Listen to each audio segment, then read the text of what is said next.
Next on 13 Strong, two City of Toledo boats sink in the Maumee River. We'll have that story coming up. And a suspect was nabbed after a downtown bank robbery. And by popular demand, we're going to repeat today's weather tomorrow. There will be no All-Star game tonight, but we'll help you reminisce a little. I'm Randy Price with Frank Vinner, Stan Stachak, and Frankie Hooley in for John Gillespie. Nightly News at 6 is next from the News Center. Ever try to buy auto parts from someone who doesn't know auto parts? Then you need the pro. Auto Pro. We know auto parts and tools. We have over 20,000 at each store. And with deliveries every weekday from our warehouse, we get hard-to-find parts fast. Right now, buy a Gates belt or hose and get a free Rand McNally map through July 26th. See the pro at Auto Pro. They're professional parts people at Auto Pro. Take advantage of Elaine Power's never-before low price. An incredible $6 a month for our complete 6-month proven program of weight loss. Hurry, offer ends soon. Call now. Don't miss out.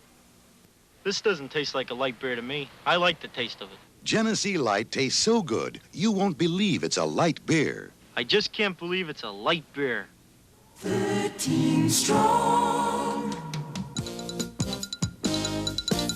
From News Center 13, this is the Nightly News at 6. Good evening, everybody. Welcome to the News Center. Two 40-foot boats owned by the City of Toledo are back on the surface of the Maumee River tonight, but whatever caused the boats to sink this morning remains a mystery. The city's fireboat, the Marine One, and the Bridges and Harbor boat, the Trojan, sank shortly after 6 this morning. The boats were docked and tied together near International Park. Apparently, the fireboat sank first, pulling the Bridges and Harbor boat down with it. The fireboat was completely submerged in about 15 feet of water, while only the top of the Bridges and Harbor boat showed above the water. The fire division's scuba unit was called in to attach cables to the boats, which were then hoisted out of the water by a huge crane. By late this afternoon, workers were trying to clean up the boats and assess the damage. But neither craft was taking on water, and Deputy Fire Chief James Jakosinski talked to 13. Right at the moment, we're not sure. We're examining everything. We thought possibly we had a leak around the propeller shaft that may have caused it, but our examination up to this time doesn't show that. In fact, it doesn't show why it sank at all. One of the Trojan's engines has been fired up now, and that vessel could return to service by tomorrow. Meanwhile, work on the fireboat continues. Quick work by Toledo police resulted in the arrest of a suspect in a morning bank robbery just 8 minutes after the alarm was sounded. A man robbed the downtown branch of the Mid-American Bank at 10:53. Police apprehended a suspect carrying a paper bag full of money at 11:01, a couple of blocks from the bank. The FBI has charged 26-year-old Charles Jerome Smith of 1145 Norwood in Toledo with bank robbery. He's being held in the Lucas County Jail, pending arraignment before U.S. Magistrate James Carr.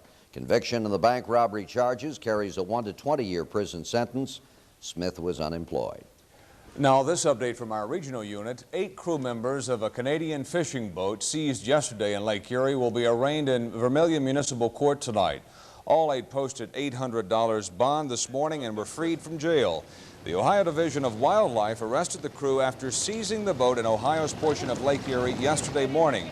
All face possible fines of $1,000 and 6 months in jail if convicted. Among the charges, possession of commercial fishing gear without a license. The owner of the Kingsville, Ontario-based vessel faces a $5,000 fine and permanent loss of his fishing boat. Nearly a third of the United Telephone customers in Swanton, Ohio are without service tonight. The telephone cable was accidentally severed this morning by Toledo Edison workers. While nearly all of the essential services in Swanton have been restored, it may take another 24 hours to bring back all the service. More on that from 13's producer, Jim Mengel. The telephone cable was severed this morning as Toledo Edison workers were digging a hole to erect a light pole. Although the cable connects phone lines only to the southern portion of the village, all service was temporarily knocked out by a short circuit. In just a few hours, that problem was corrected. But it will take a lot longer to repair the severed cable, which contains 400 pairs of phone lines. We're going to have to put in a new piece of cable from between 2 manholes, and yes, they will be all spliced back together. While it may take another 24 hours for United Telephone crews to repair that severed cable, Phone service has already been restored to the police and fire departments and to the offices in the Swanton Municipal Building. But the Ohio Gas Company is still without phone service, and customers who have an emergency or need service from the utility can call this special number, 826-5751. Jim Mangle, 13 News, Swanton, Ohio. Toledo city officials say they realize that bi-weekly garbage collections could cause some problems for city residents, and they admit they don't know how all those problems will be worked out. But they have come up with one plan that will allow more Toledoans to use the city's landfill. 13's Paula Harris tells us about that. Bi-weekly garbage collections with residents limited to 6 containers. Already, city residents are worrying about what will happen if they have more garbage than workers will be allowed to pick up. They're worried the excess garbage will become a health hazard and that irresponsible residents will dump their excess garbage in parks or in other people's neighborhoods. City officials are worried too. Today, Councilman Bill Copeland asked Public Service Director Eugene Casper if the city would be able to handle excess refuse. I'm just going to have the 24 crews to take care of the refuse collection. In other words, this emergency crew, I think, that you used to have where you didn't pay any fringe benefit, that's gone entirely? I will not have that crew, no. Casper says he hopes residents will voluntarily help reduce the amount of garbage by not collecting their grass clippings or trimming their trees and using the city's landfill to dump excess garbage. Right now, the number of vehicles that come to this landfill on Saturdays can go as high as 45 vehicles an hour. So once the budget cuts are in place, city officials plan to deal with an estimated overload by extending the number of hours the landfill is open. The landfill will soon be open from 8 to 4. But another question was raised in council today about what city officials should do when people dump garbage indiscriminately. And as yet, the city doesn't have a plan. I'm Paula Harris, 13 News.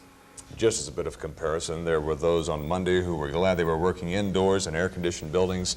Today, they were sorry they weren't off like the rest of us, huh? It would have been a nice day to be outside. Hey, we got some more of this in store. That's pretty good considering we're in mid-July, approaching those August dog days. Although July has its own dog days, doesn't it? We'll talk weather in just about a minute.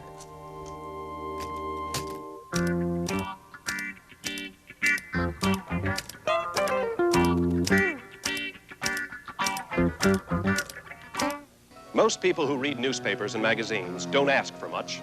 They're content just to know what happened. But some people want more. They want to know why it happened, how it's going to affect them, and what's likely to happen next. They read U.S. News and World Report. They're the achievers, people on the move. They want news they can put to use immediately. News that will give them a head start today on the decisions they'll make tomorrow. Every week, U.S. News gives them facts and information they can rely on, such as who has the best employment chances in the months ahead, how you can make the income tax rules work in your favor this year, why today's double-digit interest rates may require fundamental changes in your investments. We probe, question, analyze, and clarify the important news and controversies, like tax cuts, energy policy, new inflation remedies, and changing political patterns to help you gain insight into your future. U.S. News is as exciting as the achievers who read it and speak through its pages. And our in-depth interviews with people such as President Reagan, Senate Majority Leader Baker, and Henry Kissinger make reading U.S. News like taking part in a lively conversation between people whose opinions matter to you. It's no coincidence that U.S. News is published in Washington, at the heart of national affairs. And it's not surprising that it's assigned reading at top schools from Harvard to the Air Force Academy. U.S. News readers know who they are and they know what they want. All the facts so they can take informed action. If you want to know more than just what's new, if you need to know why it's happening and where it's likely to lead, order U.S. News and World Report now. You can get 26 issues for only $11.87. That's less than 46 cents a week. Take advantage of a money-saving offer from U.S. News. Call 1-800-453-4000. Get 26 weeks for only $11.87 and save 23% off the regular subscription price. That's less than 46 cents a week. Call toll-free 1-800-453-4000 for U.S. News for only $11.87. You'll be billed later. Well, now, if you went to bed last night with the fan blowing in your bedroom, you may have had to get up in the morning to shut it off. It got kind of cool. The cool air arrived as expected, and it's 79 degrees right now at the Toledo Express Airport. That's about the coolest reading we've had for the news hour in several weeks anyhow.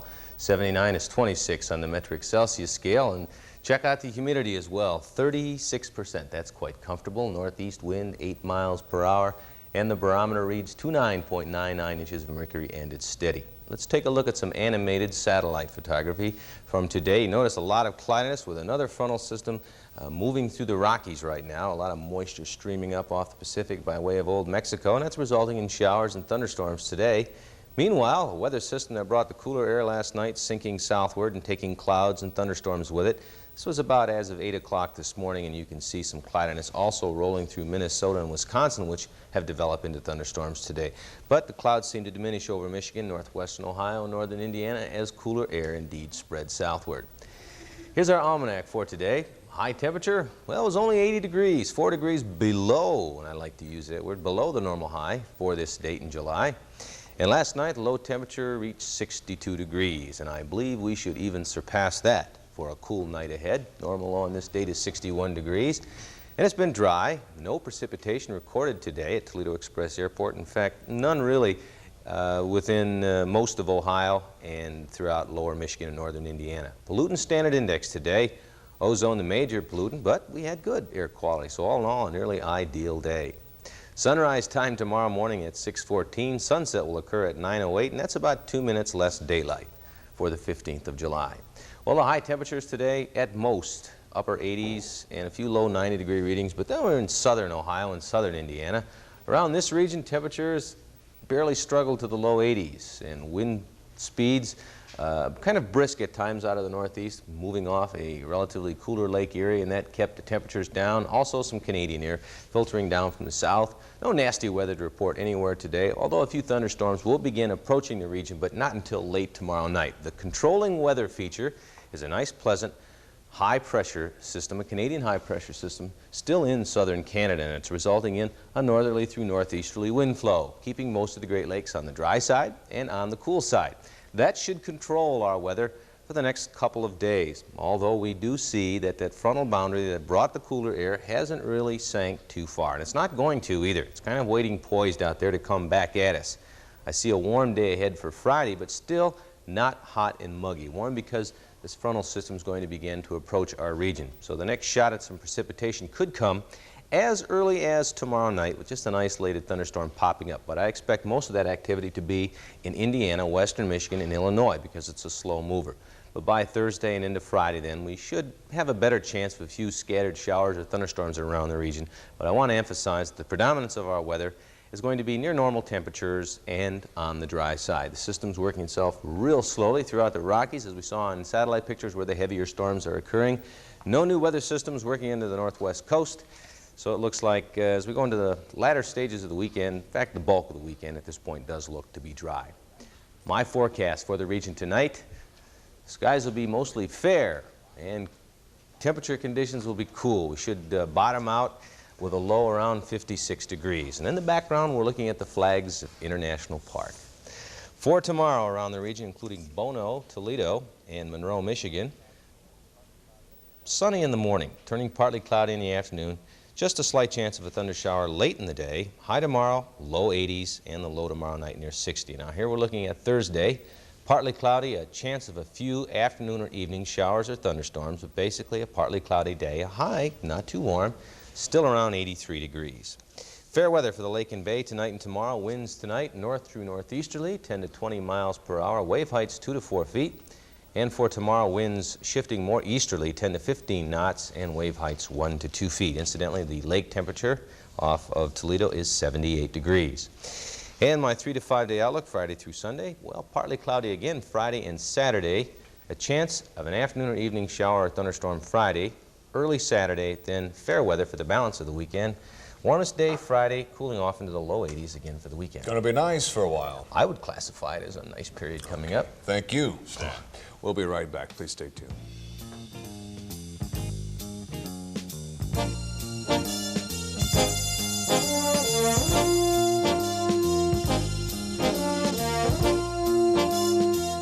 Presenting the incredible grill griddle range from General Electric.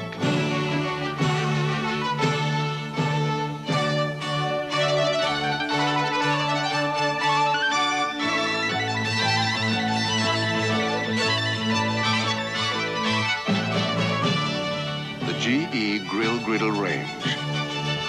It makes cooking almost as much fun as eating. GE, we bring good things to life.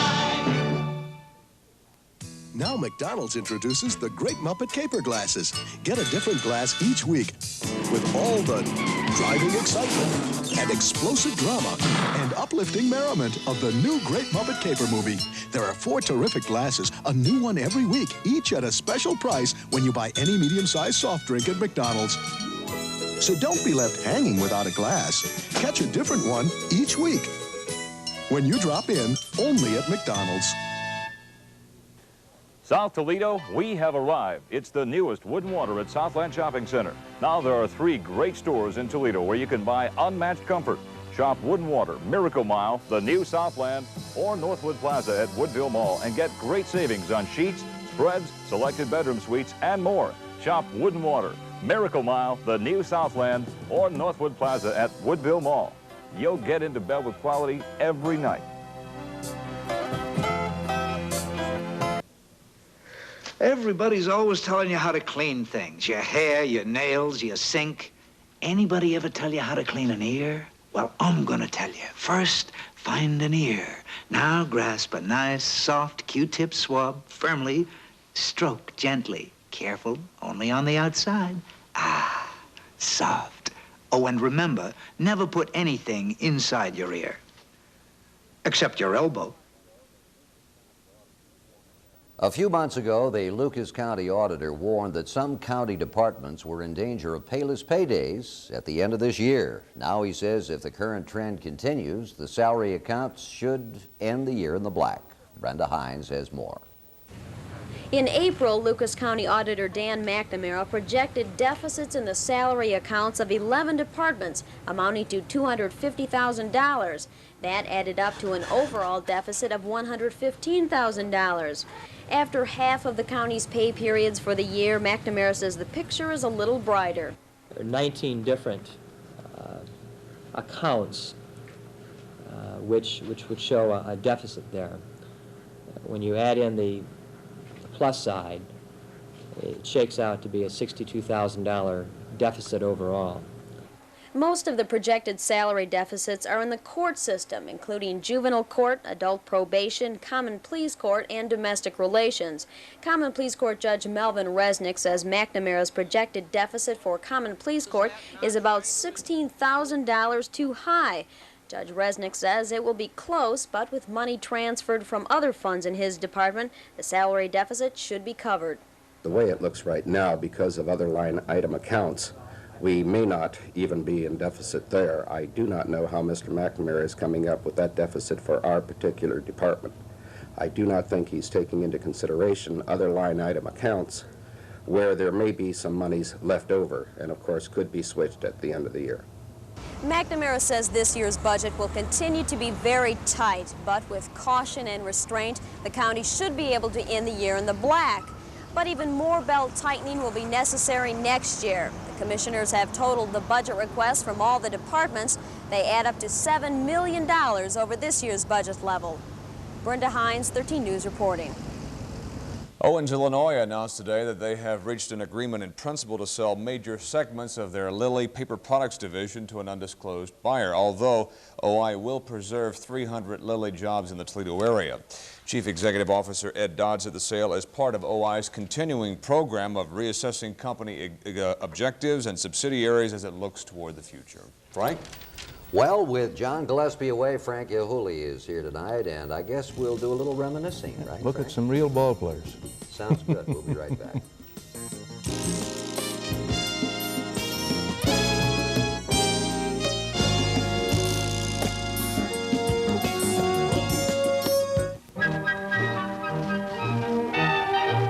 Everybody needs a home. First, you have to select a nice location. Then you choose a careful builder, one who pays attention to all the details. Be sure the results are just perfect with a home loan from Home Federal.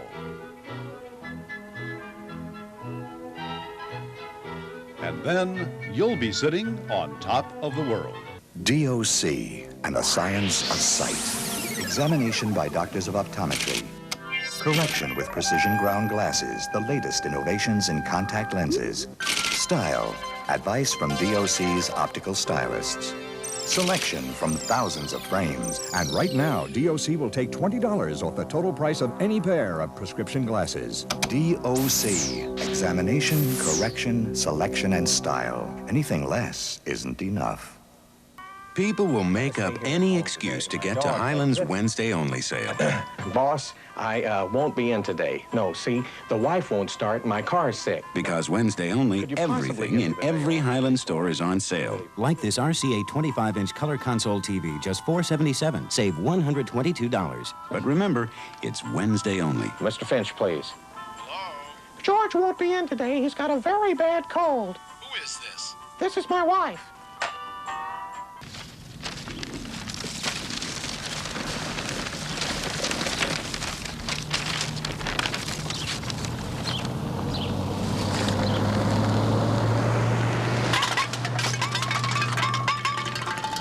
Litter costs Ohio taxpayers about $50 million a year.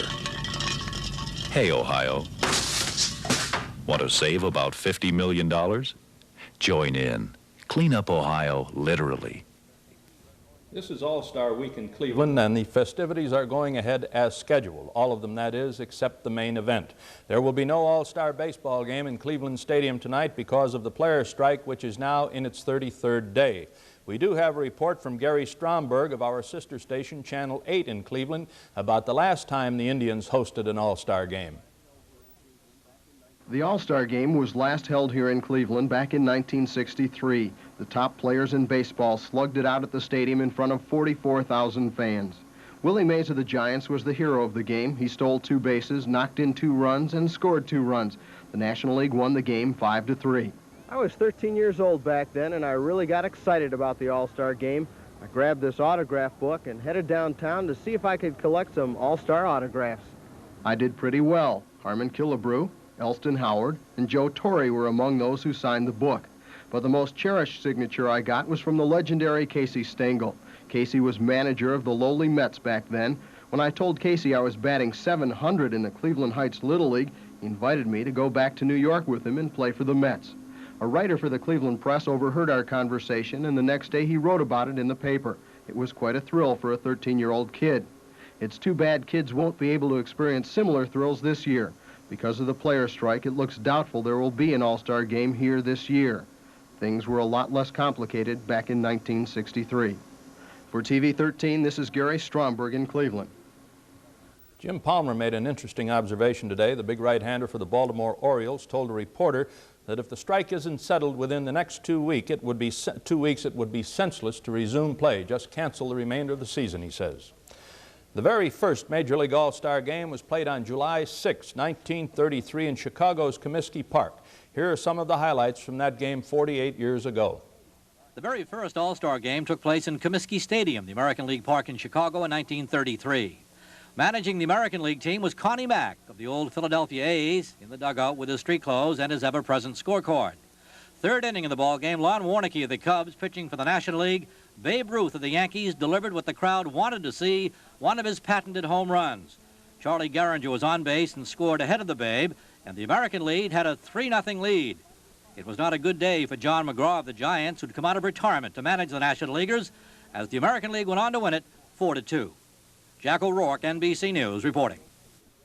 The 110th edition of the British Open begins Thursday in Sandwich, England, and the British bookmakers rate defending champion Tom Watson a 4-1 favorite to repeat, with Jack Nicklaus listed at 6-1.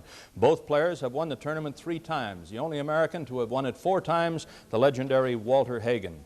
Chicago Bears running back Walter Payton is reported ready to sign a new multi-year, multi-million-dollar contract that will make him the highest-paid player in the history of the National Football League.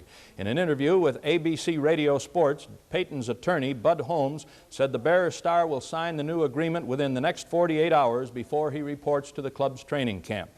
The American basketball team continues to dominate the action at the Maccabiah Games in Israel. Yesterday, the tall and talented Yankees jumped out to a 25-1 lead over Uruguay in the first 3 minutes of the game, and then went on to record a 128-17 victory. Another golf story just in. Defending champion Kathy Cook breezed through her opening round match today in the 58th Ohio State Women's Amateur Golf Tournament at Worthington, Ohio. Sharon Kyle of Toledo in Sylvania, Ohio, advanced with a first-round victory on the par 74 Worthington Hills course. Mrs. Kyle, who has won the title twice, defeated Jennifer Jones of Wyoming, Ohio, 5-4. Baltimore Colts owner Robert Irsay says he has rejected a $50 million offer to sell the team to a syndicate which included former Washington Redskin coach George Allen. Irsay recently threatened to sell the Colts or move the team elsewhere, but he told the Baltimore Evening Sun last night that he now has no intentions of selling. He plans to stay right there. The Mud Hens are idle tonight. They had the day off because of the All-Star game that won't be played. Pawtucket moves into town tomorrow at the Recreation Center. And that's it in sports, Frank. 128-17, that right. score, huh? Everybody got to play. I'll bet they did. We'll have tonight's editorial right after this.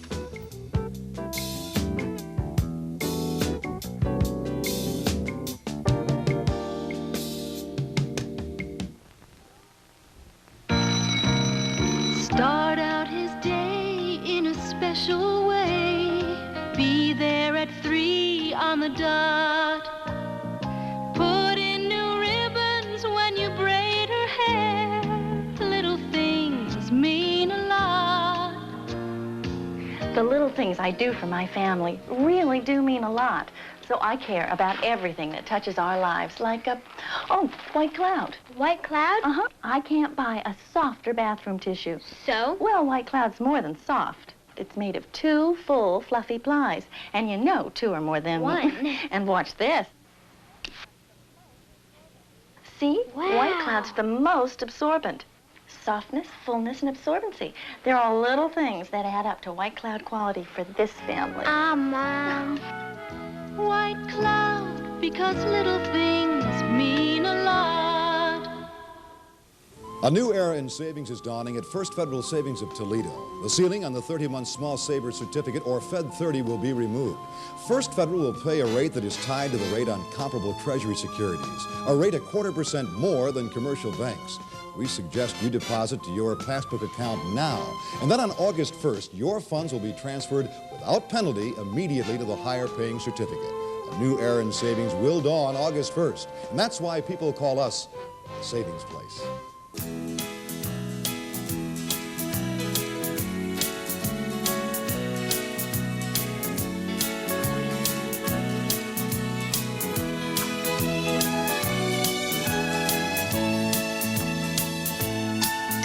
This message is brought to you by the good earth, the warm sun, the gentle rain, and Food Town.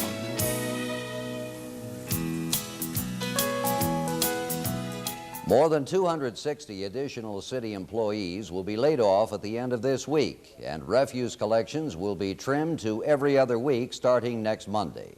These steps were triggered by the city's inability to convince the voters of the need for a 0.5% hike in the payroll income tax. Though city employee unions have agreed to defer a 2% wage increase due July 1st, there appears to be a deep-seated reluctance to make any concessions in the areas of year-end longevity bonuses or cost of living adjustments. The estimated savings there would be from $6 to $7 million a year. The longevity bonuses are considered deferred wages and cannot be eliminated without a change in the city charter. City Council could amend the cost of living provisions, but realizing the political implications, we don't expect Council to take that action.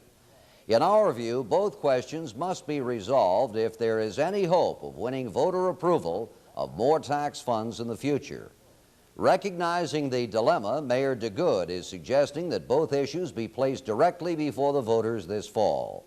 Short of a willingness of city employees to agree to further wage concessions, we feel the voters should have the right to decide the question once and for all at the ballot box. The Nuclear Regulatory Commission has chosen the Carlson Library at the University of Toledo to house all documents pertaining to the Davis-Besse nuclear power plant. That resource room will contain every document written about Davis Bessie since the planning began back in the early 60s.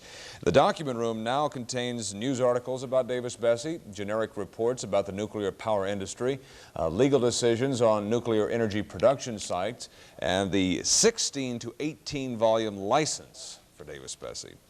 There's a great amount of talk these days in the business community about a possible merger of any of a number of companies with Conoco. DuPont has received the most attention for its proposal to acquire the oil company. Senator Howard Metzenbaum of Ohio is one of a number in Washington concerned. He wants the government to watch over any possible marriage. We'll have an exclusive satellite update report at 11 o'clock from our Washington bureau. We're looking ahead at a really nice week. Oh, tonight. Nice and cool, low in the 50s. Tomorrow, in the low 80s, not humid again. Chance of a thunderstorm by Thursday. What's the likelihood we're not going to have any dog days of August? Not very good.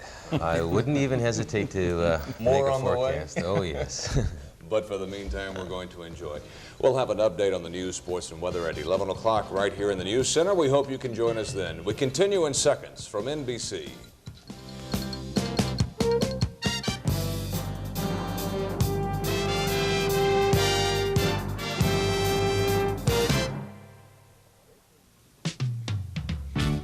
I'm gonna make it. This time I've got a chance. I'm gonna show them they're gonna see the way that I can dance.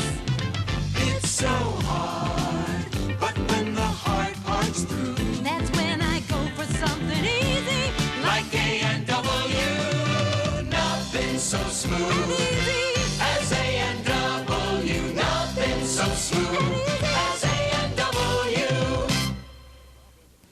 At Bob Evans Restaurants, we treat your family like they were our family, so you'll feel right at home. We'll make sure your children have a good meal and a good time. We don't believe in fast food, just fast service. Just like down home. Only no dishes to wash. Everything was really great. What a dinner. At Bob Evans, we do it right, or we don't do it. There's a Bob Evans Restaurant near you.